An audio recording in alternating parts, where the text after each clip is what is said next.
PM Modi ने किया नई संसद का उद्घाटन। विधि विधान के साथ लोकसभा में सिंगोल स्थापित। मुख्यमंत्री पुष्कर सिंह धामी भी कार्यक्रम में मौजूद।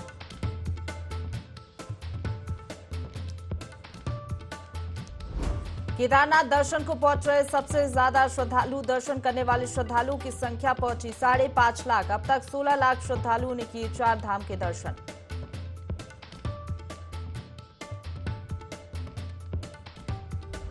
गले में माला पहन अक्षय कुमार पहुंचे जागेश्वर। बद्रीनाथ धाम में माथा टेक की लिया आशीर्वाद। अक्षय कुमार की झलक पाने को स्थानीय लोगों की जुटी भीड़। थराली मोटर पुल को हल्के वाहनों के लिए खोला गया। पुल पर दरारें आने से रोका गया था आवागमन। सुरक्षा को देखते हुए पुलिस बल किया तैनात।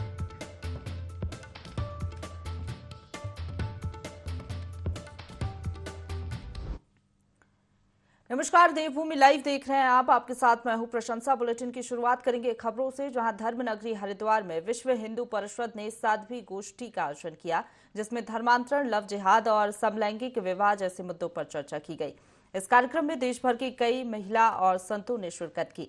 वहीं इस कार्यक्रम में ये तय किया गया कि सनातन धर्म की संस्कृति को बचाने के लिए धर्मांतरण, लव जिहाद और समलैंगिक विवाह को रोकना होगा। इसके लिए आने वाली दीपावली में जन जागरण अभियान चलाया जाएगा।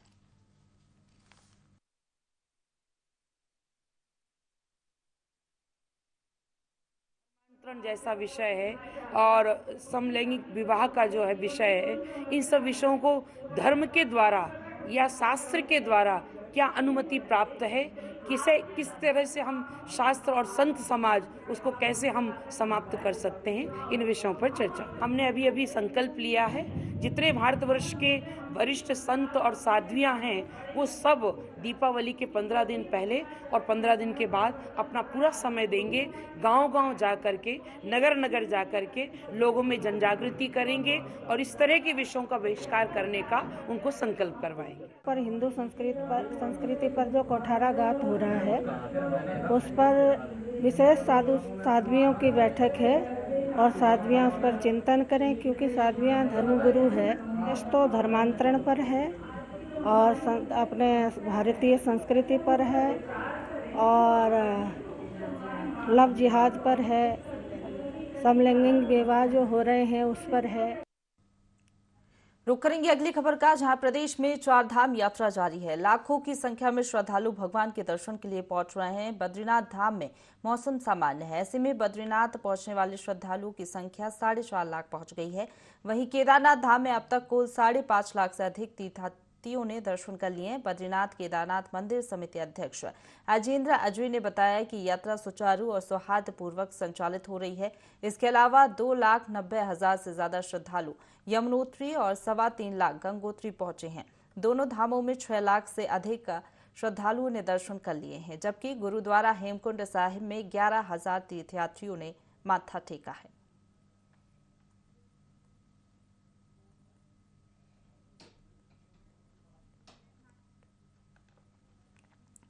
आगे बढ़ेंगे। 4 धाम यात्रा इस बार जोरों शोरों से चल रही है। भक्त दूर दूर से आकर 4 धाम के दर्शन कर रहे हैं। इसी के तहत इस बार गंगोत्री और यमुनोत्री धाम में रिकॉर्ड तोड़ यात्री दर्शन करने के लिए पहुंच रहे हैं। दोनों धामों में अब तक 6,57,000 से अधिक श्रद्धालु दर्शन करने के लिए पहुंचे। साथ ही 2,400 से अधिक लोग गौमुख ग्लेशियर के दर्शन कर चुके हैं।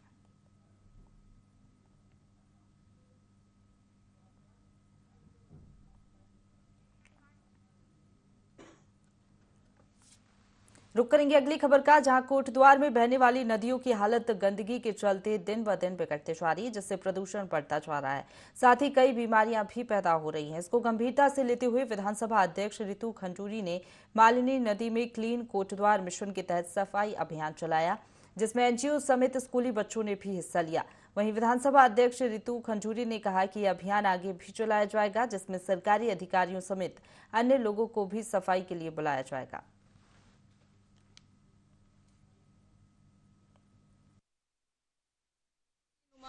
सोशल वेलफेयर फाउंडेशन जो दून में बहुत समय से इस कार्य को कर रहा है। नौजवान बच्चे हैं, यंग बच्चे हैं, तो उनसे मुलाकात के बाद ये निर्णय लिया गया कि इन यंग बच्चों को कोटद्वार बुलाया जाए और एक प्रयास किया जाए मिशन क्लीन कोटद्वार के लिए, क्योंकि युवा हैं तो युवाओं के साथ यहाँ का युवा जुड़ेगा, कनेक्ट करेगा और जो हम चाह रहे हैं, जो लोगों के संस्कार में जो हैबिट हम डालना चाह रहे हैं, वो ये जो हमारे साथ बच्चे चल रहे हैं, स्कूलों के बच्चे हैं, बीजीयू के बच्चे सब हमारे साथ चल रहे हैं, उनको हम ये बताना चाहते हैं कि सफाई क्यों आवश्यक है, क्यों हमें अपने कूड़े को अपने साथ घर ले जाना चाहिए और जगह जगह हमारी जो पौराणिक स्थल है या हमारा जो शहर है, हमारा जो वार्ड है, वहाँ पे ना फेंककर हमें उसको सही जगह पर फेंकना चाहिए।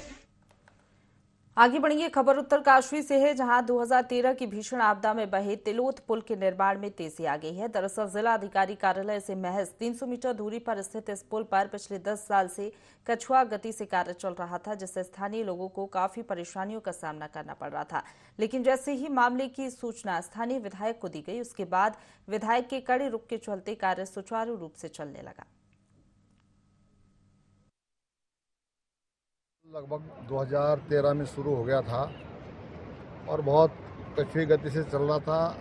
दिक्कतें भी हो सकता है कि कई आएंगी, लेकिन लगभग 1 साल का कार्यकाल मेरा हो गया। तब से इस पुल में लगातार मैं मॉनिटरिंग कर रहा हूँ। हमारा पूरी टीम और हमारे जिला प्रशासन लगातार इसमें जो है मॉनिटरिंग कर रहे हैं और मुझे पूरा विश्वास है कि 2 महीने के अंदर हम इस पुल को जो है बनाने के लिए, लोगों के जो है आवागमन के लिए इसको सुचारू रूप से कर देंगे।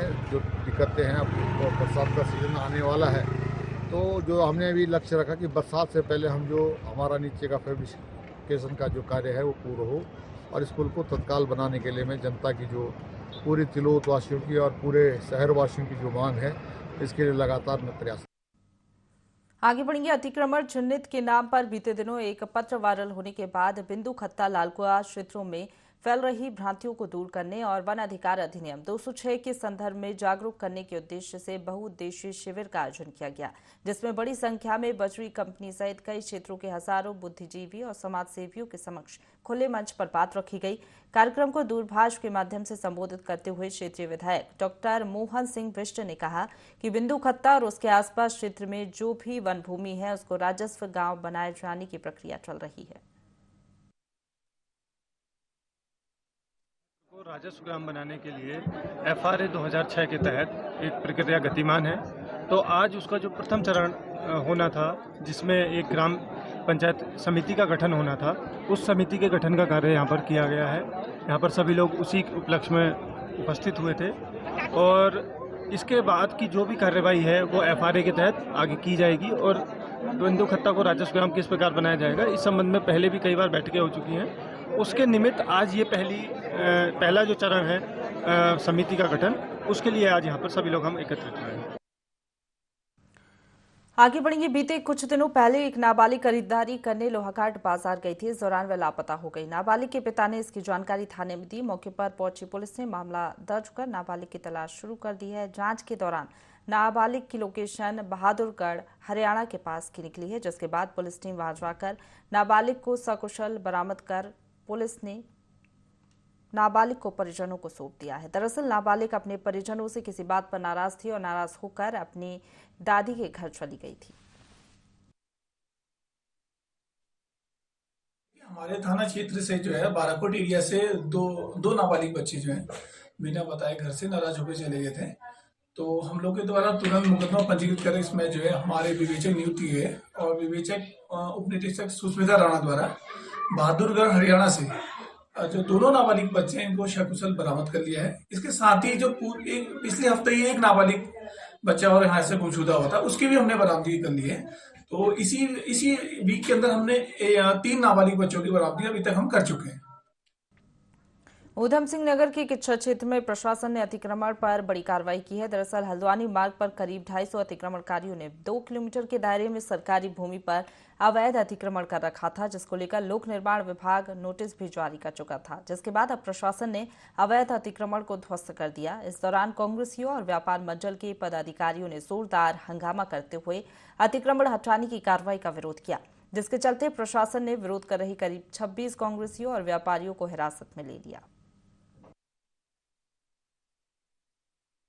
कार्रवाई तो अत्यंत गलत है। हम लोगों ने भरपूर प्रयास किया था। परसों हम लोग हाईकोर्ट भी गए थे, हाईकोर्ट की शरण में गए थे और हमने हाईकोर्ट से दरख्वास्त की थी कि हम लोगों को थोड़ा समय मिल जाए, लेकिन वहाँ भी हमारी सुनवाई नहीं हुई। अब सरकार देखिए अनैतिक कर रही है। 150-200 व्यापारी हैं जो इतने पुराने समय से यहाँ अपने गुजर बसर कर रहे हैं। सब लोग आज बेघर हो गए हैं और एक एक लोगों से मिलकर हम लोग हाल चाल जान रहे हैं। तो हम लोगों को खुद बड़ी पीड़ा है इस बात की और हम अफसोस जाहिर करें कि हम इन लोगों का साथ नहीं दे पाए, हम लोग इन लोगों को बचा नहीं पाए। लगभग हमने 200 लोगों को चिन्हित कर रखा है इसमें, और जो हमारी रेलवे की बाउंड्री लाइन है वो हमारे विभाग की जमीन की सीमा है। वहाँ से हम 24 मीटर की परिधि में जितने भी लोगों ने अतिक्रमण कर रखा है वो सारे हटेंगे। अतिक्रमण तो जहाँ भी अतिक्रमण पूरा चिन्हित होगा सब में कार्रवाई होगी। अतिक्रमण हटाने की कार्रवाई चल रही है। इन लोगों को पहले भी नोटिस दिया चुका है और इनको बता दिया गया था कि सरकारी भूमि से अपना सामान खुद ही हटा लें, वरना इनका सामान खुद हटाया जाए। अभी जो भी चिन्हित हुए हैं, जो भी चिन्हित किए गए हैं, अभी वो चल रहा है। उसके बाद फिर चिन्हित किया जाएगा, उनके खिलाफ कार्रवाई की जाएगी। जो विरोध करने आए थे उनको गिरफ्तार करके भेजा गया है। काफी संख्या में, भारी संख्या में पुलिस बल उपलब्ध है। कोई भी लॉ एंड ऑर्डर की परेशानी नहीं है, आराम से अतिक्रमण हटाया जा रहा है। रुक करेंगे अगली खबर का, जहां लक्सर के राजकीय चिकित्सालय में राष्ट्रीय कार्यकारिणी सदस्य सुमित्रा दहिया अपनी अन्य पार्टी नेताओं संग भ्रमण करने पहुंची। 2 दिवसीय उत्तराखंड महिला मोर्चा प्रवास कार्यक्रम के तहत उन्होंने राज्य पोषित सरकारी अस्पतालों और विद्यालयों में भ्रमण किया।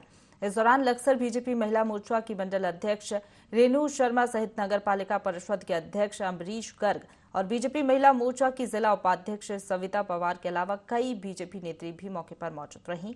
उन्होंने चिकित्सालय में भर्ती रोगियों का फल और मास्क वितरण कर उनका हाल जाना। सुमित्रा दाहिया ने पिछली 70 वर्षों की सरकार की अपेक्षा बीजेपी की मौजूदा 9 वर्षीय सरकार का कार्यकाल उन्होंने बेहतर बताया।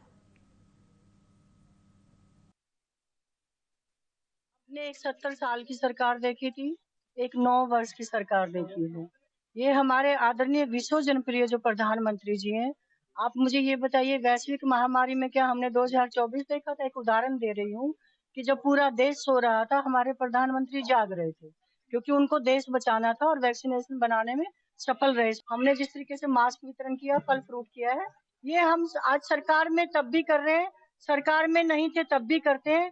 भारतीय जनता पार्टी का एक ही तो कर्तव्य है, जनसेवा। जनसेवा हमारा एक सबसे पहले जनता है तो देश सशक्त है। अगर स्वच्छ है तो हम स्वस्थ हैं, हमारा देश स्वच्छ है तो हमारा देश स्वस्थ है। और मैं इसी के ऊपर कहना चाहूंगा, क्योंकि मैं नगर पालिका चेयरमैन होते हुए, क्योंकि मेरा सबसे पहला काम स्वच्छता पे ध्यान देना है और हम अपने को ध्यान स्वच्छता का रखेंगे तो हम निश्चित रूप से स्वस्थ रहेंगे और स्वस्थ हम अपने देश को स्वस्थ बनाएंगे। हरिद्वार की कनखल बुढ़ी माता के पास स्मार्ट पॉइंट के बाहर खड़ी एक्टिवा को चोरों ने चुरा लिया। चोरी की ये पूरी वारदात सीसीटीवी कैमरे में कैद हो गई है, जिसमें वाहन चोर स्कूटी को ले जाते हुआ साफ नजर आ रहा है। चोर की जल्द पहचान हो सके इसके लिए सीसीटीवी वीडियो को सोशल मीडिया पर भी वायरल किया गया। हालांकि हरिद्वार पुलिस कई वाहन चोर गिरोह के सदस्यों को पहले भी गिरफ्तार कर चुकी है।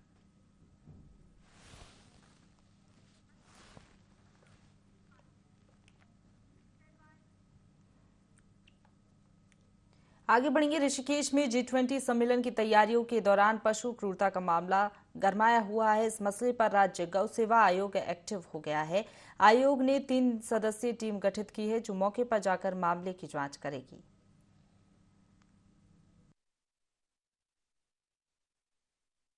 पौड़ी जनपद का जो स्वर्गाश्रम क्षेत्र है और जो ऋषिकेश का क्षेत्र है, वहाँ पर G20 की समिट का आयोजन किया गया। जब आयोजन की तैयारियां की जा रही थी, उस दौरान जो ये क्षेत्र है, इसमें जो नगर पंचायत क्षेत्र है या जो अन्य क्षेत्र हैं, वहाँ पर स्वतंत्र रूप से गोवंश विचरण करता था। उस गोवंश को वहाँ से सड़क से हटाने के लिए जो वहाँ तरीके अपनाए गए वो बड़े अमानवीय तरीके बताए जा रहे हैं और उनको अन्य वाहनों से ढो करके जंगली क्षेत्र में गिर दिया गया। उस पर गौ सेवा आयोग के द्वारा संज्ञान लिया गया। 3 सदस्यीय गौ सेवा आयोग का जांच दल का गठन किया गया। हम मौके पर जाकर के घटना की सत्यता को जांचेंगे। उत्तरकाशी में IND24 की खबर का असर देखने को मिला है, जहां चारधाम यात्रा में जनपद मुख्यालय के रामलीला मैदान में बनाई गई अस्थायी पार्किंग में कीचड़ से यात्रियों को परेशानियां हो रही थी, जिसकी खबर चैनल पर प्रमुखता से दिखाई गई थी। जिसके बाद मामले में संज्ञान लेते हुए नगरपालिका और जिला प्रशासन ने रामलीला मैदान में पानी की निकासी के लिए कार्य शुरू किया। साथ ही कीचड़ वाले स्थानों पर रेत और बजरी बिछाकर गड्ढों को भरने का काम किया। मैं भी देख के आया हूँ उसको कि एक्चुअली अभी 2-3 दिन से बरसात बहुत ज़्यादा हुई। पहले भी हमने उसको मिट्टी डलवाकर उसको ठीक, उसके जितने गड्ढे थे वो ठीक करवाए थे, तो भारी बारिश होने के कारण वो थोड़ा सा दलदल हो गई है। तो उस पर फिर मैं भी जाकर कर्मचारी को ले जाकर उस पर कार्रवाई करवाऊंगा। चार धाम यात्रा के दृष्टिगत जिला प्रशासन और नगर पालिका ने जो है यात्रियों की सुविधा के लिए आज़ाद मैदान, जिसको कि यहाँ पे रामलीला मैदान भी कहा जाता है, यहाँ पे जो है पार्किंग की व्यवस्था की थी। लेकिन यहाँ पे आप देख सकते हैं कि चारों तरफ कीचड़ ही कीचड़ फैल रखा है, जिसके कारण से जो है यात्रियों को बहुत ही परेशानियों का सामना करना पड़ रहा है। दीपक नोटल, ND24, उत्तरकाशी। रुक करेंगे अगली खबर का, जहां देहरादून पुलिस ने सहसपुर थाना क्षेत्र के रहने वाले वादी नितिन सैनी के फार्म हाउस पर हुई चोरी का खुलासा किया है। एसपी देहात कमलेश उपाध्याय ने बताया कि वादी नितिन सैनी ने उनके फार्म हाउस पर काम करने वाले चौकीदार ने उनके ऑफिस से 3 लाख रुपए की चोरी की है। सहसपुर थाना अध्यक्ष स्तर पर एक पुलिस टीम का गठन भी किया गया। पुलिस टीम ने देहरादून से दिल्ली भागने की फिराक के दौरान ही ये गिरफ्तारी की है। 2023 को ये वादी है नितिन सैनी, इनके द्वारा अवगत कराया गया था कि इनके घर में चोरी हुई है। अराउंड 3 लाख समथिंग की चोरी हुई थी। तो उसी में फिर जब इनके द्वारा जानकारी की गई तो हमने CCTV फुटेज और मोबाइल लोकेशन वगैरह से उसमें काम किया। तो ये आज जो इनके वहाँ पे ये काम करता था, अमरपाल है, ये बेसिकली ये यूपी मैनपुरी का रहने वाला है। इसको गिरफ्तार किया गया है और इसके पास से हमने जो इनकी चोरी की गई रकम थी 2,48,210 रुपये, वह भी बरामद करी है। और बाकी चूंकि ये यूपी का रहने वाला है तो इसके हम आपराधिक इतिहास की भी जानकारी करें। रुक करेंगे अगली खबर का, जहां किच्छा की कोतवाली पुलिस ने सुरक्षाकर्मी को गोली मारने की वारदात का खुलासा कर दिया है। पुलिस ने घायल सुरक्षाकर्मी की पत्नी और उसके प्रेमी सहित सुपारी लेकर गोली मारने वाले 2 अन्य आरोपियों को गिरफ्तार किया है। आरोपियों से फिरौती के 41,000 रुपए और 2 तमंचे भी बरामद किए गए हैं। इंटेलिजेंस और इलेक्ट्रॉनिक सर्विलेंस की सहायता से इस केस का अनावरण किया और 70 घंटे के भीतर इसमें 4 आरोपियों को गिरफ्तार किया, जिनसे घटना में प्रयुक्त 2 तमंचे भी बरामद हुए हैं और साथ में जो इसमें सुपारी के रूप में रकम दी गई थी, उस रकम में से 41,000 रुपए, मोबाइल फोन और घटना में प्रयुक्त मोटरसाइकिल, सभी चीजें हम लोगों ने इसमें बरामद की हैं। पूरी तरह से इसमें केस का हमने फुल्ली वर्कआउट किया विदिन 70 आवर्स। तो इस घटना के माध्यम से यही हमारा मैसेज है कि कोई भी यदि ऐसी कोई घटना कारित करेगा तो उसके साथ पुलिस सख्ती से निपटेगी और उसका अतिशीघ्र अनावरण करके उसको पूरी सजा दिलाई जाएगी। इसमें आगे बढ़ेंगे। गंगोत्री और यमुनोत्री धाम की यात्रा पर आए RSS के प्रांत प्रचारक डॉक्टर सुशील कोटनाला का बड़ा बयान सामने आया। जनपद मुख्यालय में मीडिया से बात करते हुए डॉक्टर कोटनाला ने बताया कि द केरल स्टोरी फिल्म सभी हिंदू महिलाओं को देखनी चाहिए ताकि देवभूमि में फैल रहे लव जिहाद और जमीन जिहाद को वे समझ पाएं। साथ ही उन्होंने पहाड़ों में एक समुदाय विशेष के लोगों से सावधान रहने की अपील की है। बता दें कि पहाड़ों में अधिकतर लोग शिक्षा और स्वास्थ्य के लिए लगातार पलायन कर रहे हैं और बाहरी लोग इसका फायदा उठाकर लगातार यहां जमीन खरीद रहे हैं। केरला स्टोरी ये प्रत्येक हिंदू बालिका को देखनी चाहिए, क्योंकि हमारी जो भारतीय संस्कृति है ये विविधताओं पर विश्वास करती है और लव जिहाद का जो लक्ष्य है वह है गजवाए हिंद। इस फिल्म में दिखाया गया है कि कैसे बहका करके, कैसे दूसरे के धर्म को नीचा दिखाकर हिंदू धर्म का अपमान करके और हमारी बच्चियों को बरगलाया जाता है। तो हमें इस फिल्म के माध्यम से ये प्रेरणा मिलती है कि हमें अपनी संस्कृति की, अपनी परंपराओं की, अपने धर्म की जानकारी होनी चाहिए। मसूरी में भारत के प्रथम प्रधानमंत्री पंडित जवाहरलाल नेहरू को कांग्रेस भवन में आयोजित श्रद्धांजलि सभा में उनके चित्र पर माल्यार्पण कर भावभीनी श्रद्धांजलि दी गई। इस मौके पर वक्ताओं ने पंडित जवाहरलाल नेहरू की जीवनी पर प्रकाश डाला और उन्हें आधुनिक भारत का निर्माता बताया।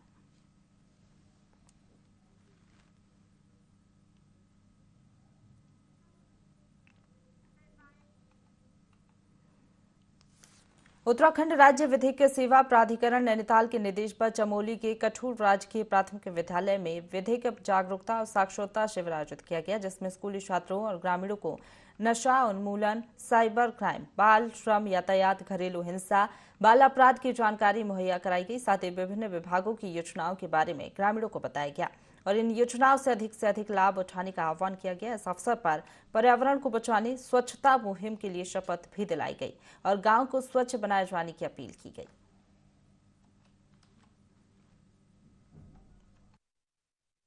जागरूकता शिविर कठोर ग्राम में लगाया गया, जहां पर जो तमाम हमारे वहां के ग्रामीण क्षेत्र के लोग थे उनको एकत्रित किया गया वहां के प्राथमिक विद्यालय में, और वहां बच्चे भी थे। और इस कैंप का जो भी पूरा आयोजन था वो वहां के जो ग्राम प्रधान थे उनके और जो सामाजिक कार्यकर्ता हैं उनके द्वारा किया गया। ग्रामीण क्षेत्र के लोगों को ये जानकारियाँ बहुत ज़रूरी होती हैं कि उनके लिए क्या लाभ है, क्या सरकारी योजनाएं आजकल चल रही हैं। विस्तृत रूप से कानून की जानकारियाँ दी गई, खासकर जैसे महिलाओं के अधिकार, बच्चों के अधिकार, उसके बारे में विस्तृत रूप से मेरे द्वारा बताया गया।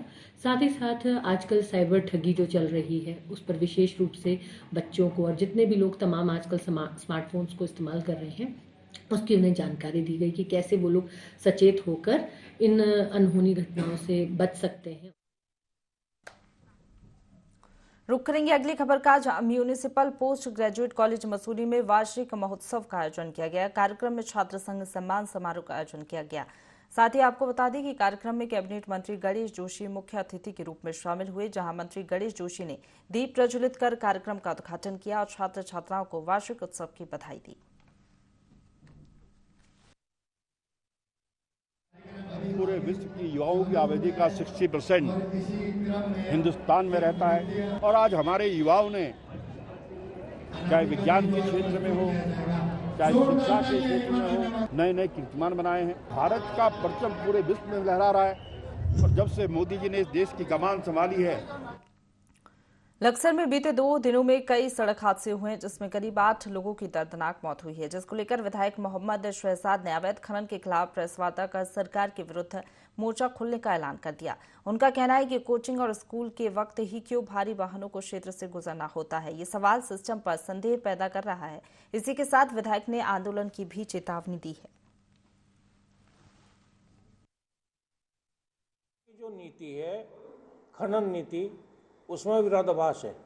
अगर खनन लीगल खनन नहीं है तो पोर्टल क्यों खुल रहे हैं, ये स्टोन क्रशर क्यों चल रहे हैं? अगर अवैध खनन के लिए स्टोन क्रशर चल रहे हैं तो फिर अवैध लोडिंग भी होगी, सब काम होगा। रैंसी में रेत का खनन है और बाकी क्षेत्र में पत्थर का बोल्डर का खनन है। आज प्रशासन को ये नहीं दिख रहा कि स्कूल टाइम पर, ट्यूशन टाइम पर भाई भारी वाहन लक्सर में ना प्रवेश करें, उन्हें बाद में रात के टाइम खाली टाइम पर निकाल लें, जिससे जन हानि ना हो। मैं समझता हूँ कि हर आदमी का एक ही काम बचा है, अवैध खनन, अवैध उगाही। बद्रीनाथ धाम की यात्रा पर आने वाले श्रद्धालु अब माड़ा एडवेंचर पार्क के साहसिक रोमांच का लुत्फ भी उठा रहे हैं। पर्यटन कारोबारी अंशुमन विश्व ने बताया कि देश के पहले गांव माड़ा में इस तरह की एडवेंचर एक्टिविटी शुरू करने से माड़ा गांव में भी पर्यटन को बढ़ावा मिलेगा। हर साल लाखों तीर्थयात्री बद्रीनाथ धाम के साथ माड़ा के रमणीक स्थलों के दर्शनों के लिए आते हैं।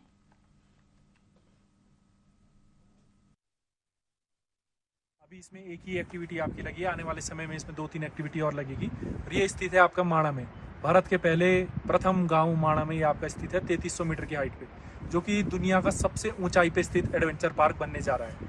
यहाँ पर इस एरिया में एडवेंचर पार्क शुरू करने का मेन कारण यही रहा कि ये जो जगह है माड़ा, जो ये गाँव है, ये क्या कहते हैं धार्मिक उससे बन चुका है। इसके अलावा अब इसकी कोई और पहचान नहीं रह गई है। तो अब जो भी लोग आएंगे तो धार्मिक आस्था के साथ यहाँ पर उन लोगों को एडवेंचर एक्टिविटी करने का भी मौका मिलेगा। तो हम आप सब लोगों को यही कहेंगे कि जो भी लोग आप बद्री केदार करते हैं, बद्रीनाथ आते हैं, 4 धाम आते हैं, तो यहाँ पर आए और अपनी 4 धाम यात्रा को एडवेंचर से भरपूर। इसी के साथ बुलेटिन में फिलहाल इतना ही। खबरों का सिलसिला लगातार जारी है, आप बने रहिए हमारे साथ।